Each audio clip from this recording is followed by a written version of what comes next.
to Lucinda. Lucinda, come on down.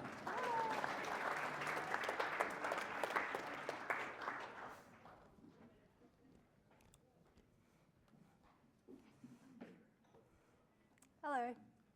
How's that?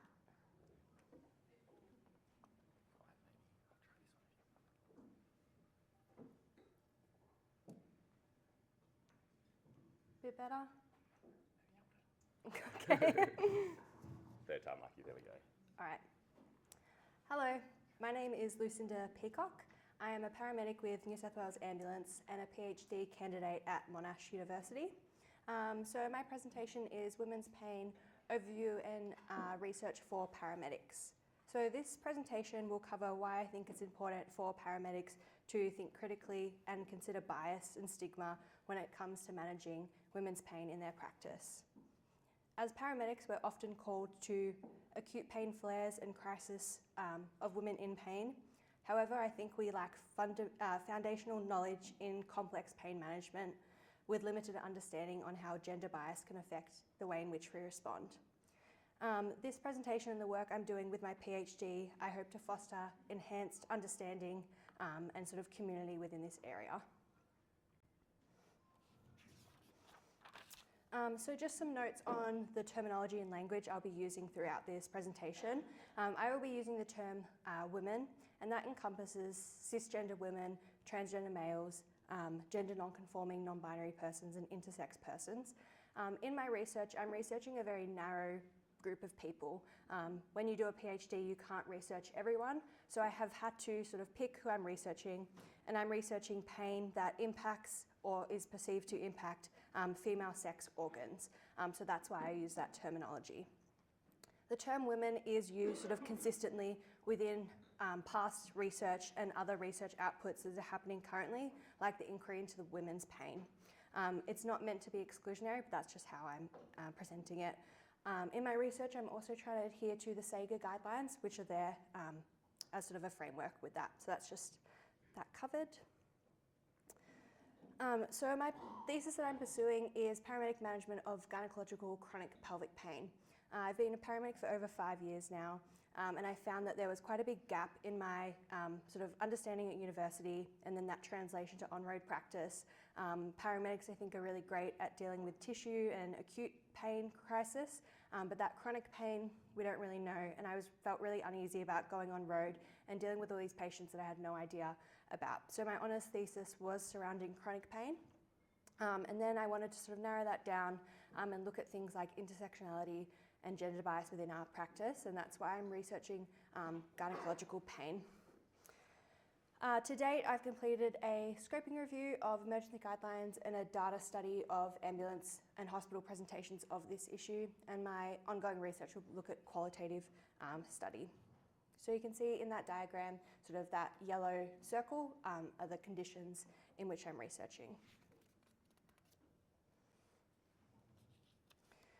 So you may think, if I'm interested in chronic pain and chronic pelvic pain, why am I interested in women's pain? Essentially, I've found that there's a noticeable gap and disparity in care for women in pain. Women with lived experience are really stepping up and voicing their dissatisfaction with the status quo and current care. We as healthcare professionals see this gender disparity every day in healthcare. For example, we have pretty much predominantly male CPR mannequins, and that's translated to worse outcomes for females in out-of-hospital cardiac arrest because they're not exposed to things like breast tissue. We see that through no offering of analgesia for painful procedures like IUD insertions, and we see gender bias in things like ACS pattern recognition. I think history is really important, and understanding historical bias can improve current practice, and that's what I'm aiming to do. So, to understand today's biases in pain management, we need to look back at history.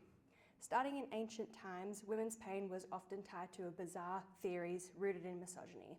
The wandering womb theory was found in ancient Greek medical textbooks, and essentially it was thought that if a woman's womb was not anchored by pregnancy or marriage, it would wander around her body and cause a variety of odd symptoms. And these odd symptoms were anxiety and headaches. Anything that a woman was complaining about, it was the wandering womb theory. Then in turn, they sort of had all these cures for this wandering womb, and they were forced marriage, intercourse, and things like that to fix every woman's problem. So that influenced a lot of medical thinking for centuries. In the 16th to the 18th century, the term hysteria emerged, and hysteria is something that is still thrown about in everyday practice. We often tie women who are expressing pain or expressing dissatisfaction as hysterical, and that sort of emerged there. A very prominent physician, Thomas Sydenham, described hysteria as an emotional nervous condition. So moving away from the physical wandering womb theory, he said, okay, it's not actually physical, but it's just this emotive woman. She's complaining, she's hysterical. So hysteria became a convenient catch-all for any symptom that a woman had. This dangerous and long-standing implication is still seen today. It was a core belief that women's pain is less legitimate than males' pain. It didn't disappear, it has persisted. So in the Victorian era, we see the concept of hysteria peak and solidify. The most famous treatments for hysteria were rest cures. And while they do sound nice, of like bed rest, they were a complete forced isolation of women with no intellectual or social activity, putting them away, hiding them so their pain wasn't heard. The idea was to calm nerves, but it completely ignored any positive physical or structural cause, and therefore no legitimate management happened.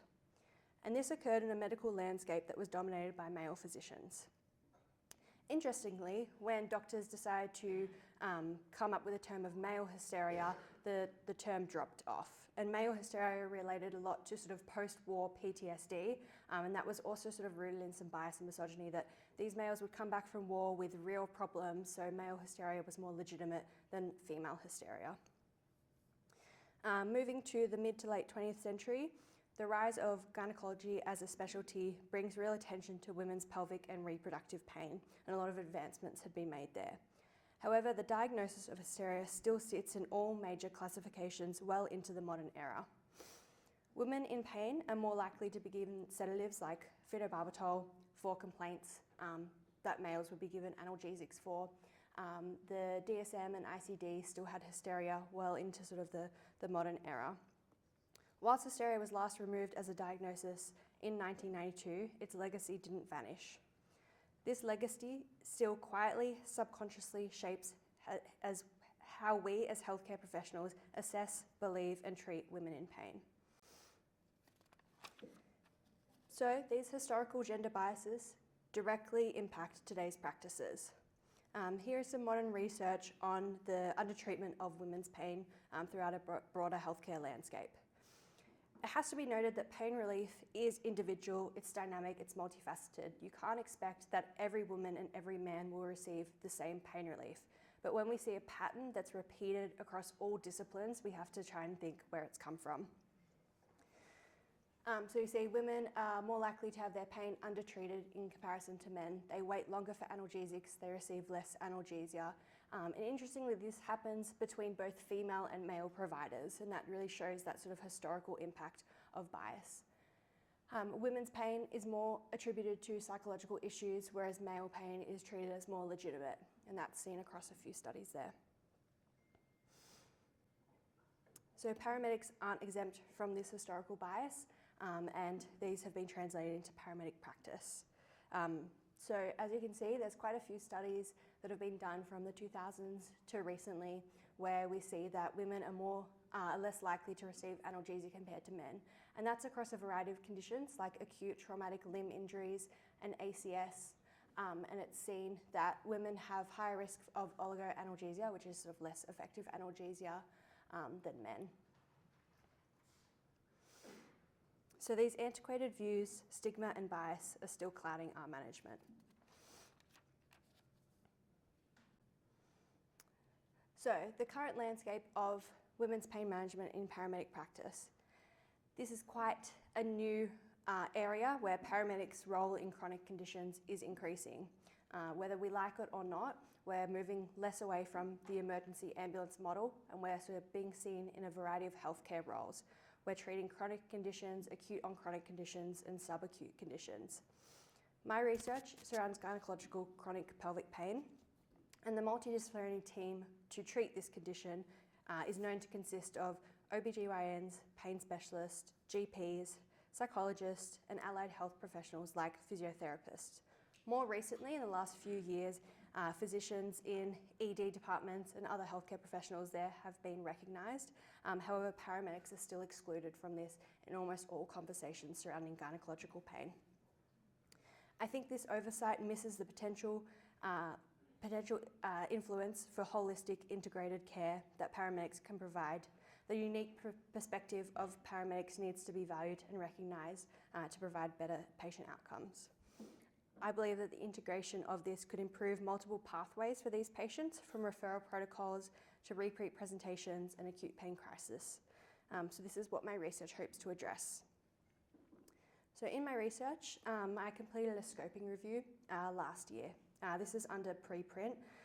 Essentially, I wanted to look at ambulance management of gynecological persistent pelvic pain. There was nothing. So then I had to sort of widen my net and look at the acute non-specialist setting. And that encompassed the paramedic practice setting, ED setting, urgent care settings. I found 19 relevant articles dating from 1989 to 2024. Only one of these articles referenced paramedics, and that was the article from 1989. That article said that paramedics in that position were really great at giving oxygen. They loved giving oxygen, position of comfort and transport to hospital. So that was in the 80s and nothing has changed since. I did an appraisal of the guidelines in this review and found them to be of low quality. Included in this review were sort of review articles, guidelines, a statement paper and a qualitative study. I found three sort of themes of pain care and holistic care. So pharmacological management, NSAIDs really dominated all of these articles. Other analgesics were considered. Interestingly, NSAIDs were often considered without any other mention of any other analgesics. They were sort of just thrown at the patients as the catch-all. But we know in this cohort, NSAIDs aren't the most effective pain management tool, apart from sort of severe dysmenorrhea. Very few articles referenced care against all three of the themes, so holistic care and ongoing care.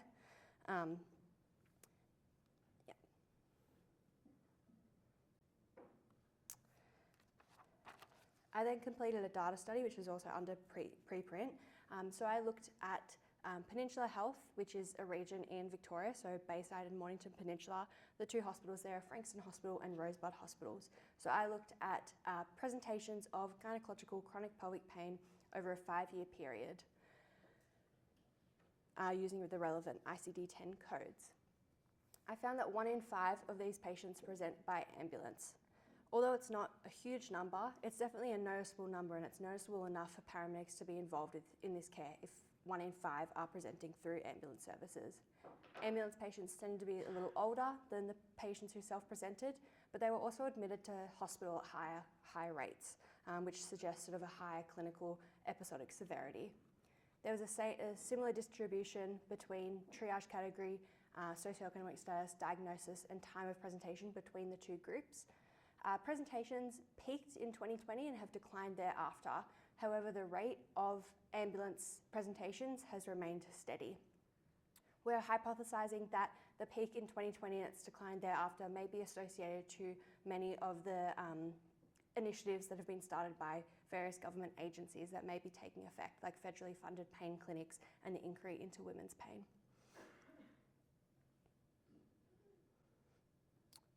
So where can we go from here?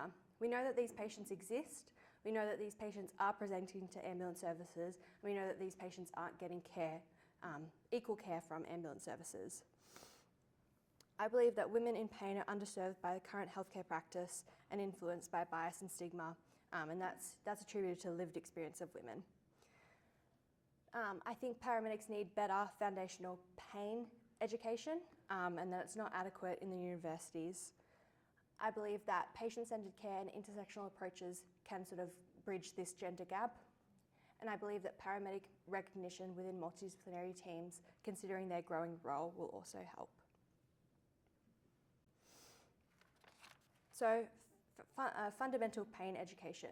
In university, I was not taught that there were 3 different types of pain. I was taught that we could assess pain on the verbal numerical rating scale, and we could give X amount of drugs, and that's essentially what we could do. Paramedics, like I said, are really great at treating nociceptive and neuropathic pain. It's easily identifiable, it's understandable, we can see an injury and we can treat it. But nociplastic pain is less understood. It's also less understood by healthcare practice in general. It was only recognised by the International Association for Pain in 2017.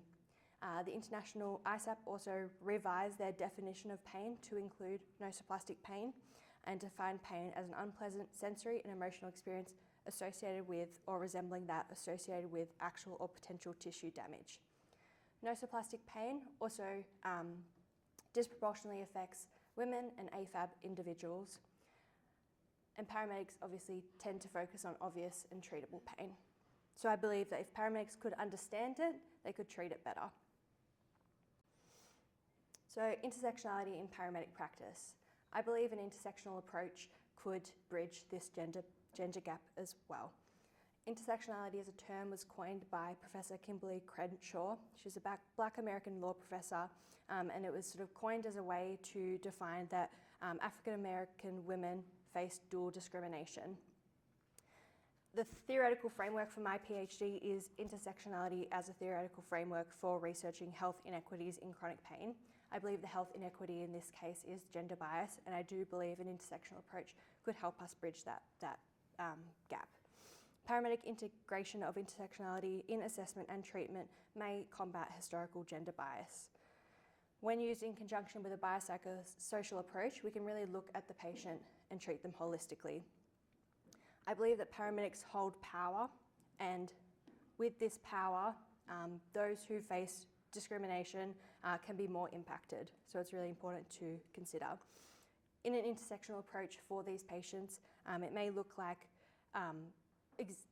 exacerbation of a cost access barrier. So we see a woman in pain who is of a low socioeconomic status, who can't access specialty services, so she relies on care in the acute setting like paramedic practice. Or we could see a woman from a culturally and linguistically diverse group who has grown up with a lot of menstrual taboo, not familiar with their output of pain, and we could see that there. So I think recognising intersectionality in paramedic practice could help bridge that gap too. So the growing paramedic role in chronic conditions. There are vast advancements in paramedic practice. We have grown as a profession very quickly. The 2018 ARPA recognition of paramedic practice has really excelled this growth as well. We have a larger scope and we are now tertiary educated. However, I think the tertiary education could do with some advancements. Obviously, curriculums are quite full and packed and trying to find somewhere to enhance it is, but there is no mention of pain education in the paramedic capability framework by the Paramedicine Council of Australia. And if you've been on road, you know that pain is one of our most frequently encountered complaints. Whilst I don't have all the answers as to how paramedics should better manage gynecological chronic pelvic pain and women's pain in general, the need is there and the opportunities are vast. It's a really exciting time to provide equitable care in this setting, and I'm really grateful for the opportunity to talk about it today. Paramedics have a very strong role to provide equitable care and a big responsibility. I think we should really take that responsibility seriously to a people that have been long disadvantaged, misrepresented and ignored. There are some great advancements that are happening currently in the area of women's pain. The inquiry into women's pain wrapped up last year, and that was spearheaded by Louise Reynolds, the Chief Paramedic Officer of Victoria. The endometriosis and pelvic pain clinics, 22 federally funded clinics have opened in all states and territories, which is a huge advancement. These 2 books, All in Her Head and Pain and Prejudice, have been really foundational in my understanding of pain. Thank you very much. If you want to contact me, you can contact me there. Thank you for your time.